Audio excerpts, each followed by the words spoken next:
এদেশে 154 জন আর বিনা প্রতিদ্বন্দ্বিতা নির্বাচিত হবে না। এদেশে 2024 সালে ভাইয়ে ভাইয়ের ভোট আর হবে না। এদেশে হাসিনার মনোনীত কোন নির্বাচন কমিশনের অধীনে আর ভোট হবে না। এই দেশের জনগণ 16 বছরের তারেক রহমানের নির্দেশে আব্দুল সালামের এই যুগ্ম মহাসচিব ধর্ম সচিবদের নেতৃত্বে মির্জা ফখরুলের নেতৃত্বে আমাদের সেই রিজভির নেতৃত্বে এই সকল আন্দোলন কর্মসূচি করে এই ছাত্র বৈষম্যদের কাছে আমরা পৌঁছে দিয়ে যে সমাপ্তি আমরা ঘোষণা করেছি, সেই সমাপ্তির ইতিহাস হলো ডক্টর প্রফেসর মোহাম্মদ ইউনূস। আপনার মধ্য দিয়ে বাংলাদেশের মানুষ একটি সুষ্ঠু নির্বাচন চায়। সেই নির্বাচন দিতে একটু যেন পিছপা হচ্ছে। সালাম আব্দুল সালাম, আপনি টেলিফোন না দিয়ে আমাদের ইউটিউব থাকেন, তাহলে আমার বক্তৃতার স্ক্রিনটা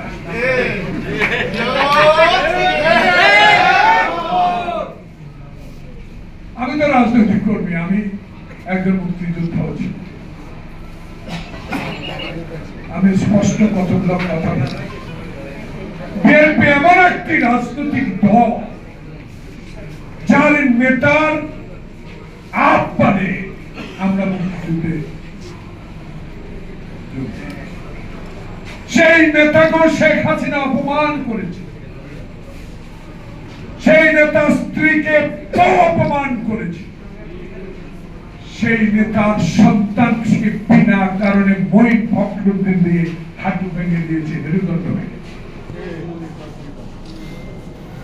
তার কবরটা উঠিয়ে নেওয়ার ধমক পর্যন্ত দিয়েছে। নড়তেছে না তো ভাই, নড়তেছে না, দেখেন টাচ করি নাই। সংযম বিএনপির মধ্যে, কর্মীদের মধ্যে এত ঐক্য,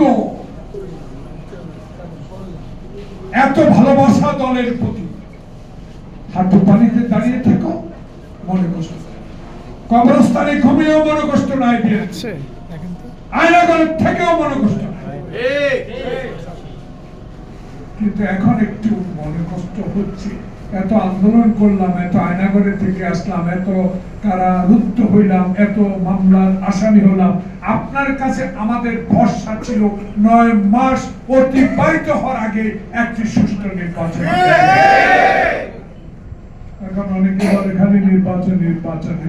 আরে যারা নির্বাচনে বিরোধিতা করেন, যারা উপজেলা নির্বাচন চান, যারা ইউনিয়ন কাউন্সিলের নির্বাচন চান, যারা মেম্বারের নির্বাচন চান, যারা পৌরসভা নির্বাচন চান, যারা জেলা পরিষদের নির্বাচন, যারা গণপরিষদের নির্বাচন, তাদের স্পষ্ট বলে দিতে চায়, বাংলাদেশের মানুষ চায় আগে একটি সংসদ, এমন একটি জনপ্রিয় দল ক্ষমতায় বসুক, সরকার গঠন করুক, যারা পুরা দমে বাংলাদেশের হাসিনার সংস্কার না করে বাংলাদেশের মানুষের সংস্কার করতে হবে।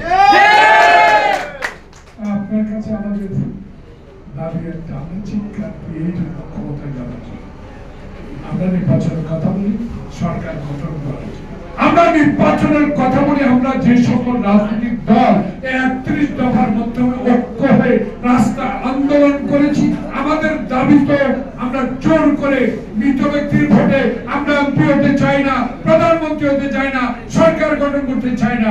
আমরা চাই 91 সালের শাহাবুদ্দিন যেরকম একটি নির্বাচন করে দিয়েছে, সেই নির্বাচনের মতোই একটি নির্বাচনে আমরা সরকার গঠন করব। কারো কাউকে যদি ক্ষমতা নিতে চায়, কেউ বলা শুরু করে বিএনপিকে নাকি বেশি সমর্থন করে সরকার, কেউ নাকি বলে ওই কিছু দলকে সংগঠিত করে নির্বাচন দিবে, এসব আমরা শুনি। কিন্তু এটার উত্তর সময়মতো আমরাও দিব। বিএনপিকে এত আন্ডারস্টিমেট করার সময় এখন নাই। বিএনপি ধৈর্যশীল দল, তারেক রহমানের নির্দেশ মানার দল, নাহলে এত অত্যাচার, এত অবিচার, এত লুটপাট, এত জেল জুলুমের পরেও একটা আওয়ামী লীগের কর্মীর গায়ে হাত তুলে নেবে। এই বিএনপির ভরসা আল্লাহ, রসুল এবং তারেক রহমান, খালেদা জিয়া, শহীদ জিয়া। আমরা অহংকার করি, আপনাকে নিয়ে আমরা অহংকার করি, সে অহংকারকে আপনি চূর্ণ বিচূর্ণ করে দিন। পাথরে ধাক্কা না খেলে নদীর পথ বদলায় না, মনে রাখবেন। ধাক্কার আগেই জনগণের রোষানলে পড়ার আগেই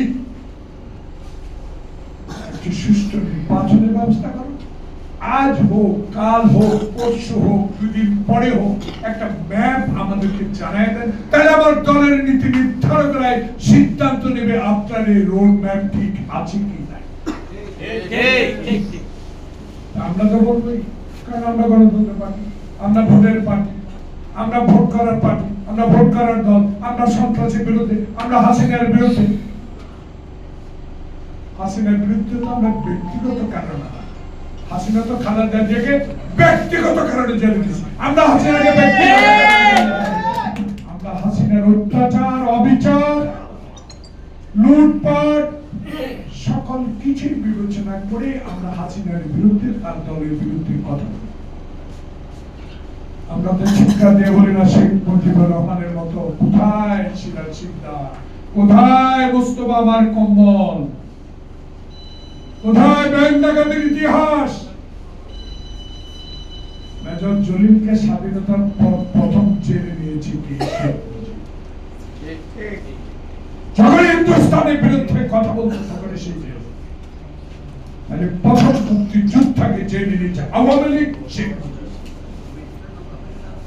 রাতে ঘুমাতে পারি না, ডানে চোর, বামে চোর, সামনে চোর, পিছনে চোর। কে বলেছে শেখ মুজিব? কে বলেছে শেখ মুজিব? বলেছে আমি আন্দোলন করেছি, 22 পরিবারকে দৌড়াইয়া দিছি, পাকিস্তান থেকে স্বাধীন করেছি, আমি এখন ক্ষমতা, আমার দেশ, আমার বাপের দেশ। সেই দেশকে ফকির বানাবার অবস্থা আপনি তুলে দিয়ে গেছেন আপনার মেয়েরা, সেই মেয়ের দলটাকে, দেশটাকে ধ্বংস। তাই আজকে ধ্বংসের হাত থেকে রক্ষা করার জন্য আল্লাহ পাক এমন একটি ব্যক্তিকে আমাদের এই সরকার, অন্তর্বর্তীকালীন সরকারে বসিয়ে দিয়েছে। আপনার এখন গুরু দায়িত্ব একটা, গুনগুন করে কানের মধ্যে কারো কথা না শুনে আপনি যেরকম স্টেট ফরওয়ার্ড এমন একটি নির্বাচনের ব্যবস্থা করে দেন, সেই নির্বাচনে বাংলাদেশে যেই সকলের রাজনৈতিক দল ঐক্যবদ্ধভাবে হাসিনার বিরুদ্ধে সংগ্রাম করে গণতন্ত্র এনেছে, সেই দলগুলো আবার ঐক্যবদ্ধভাবে নির্বাচন করে সরকার গঠন করবে।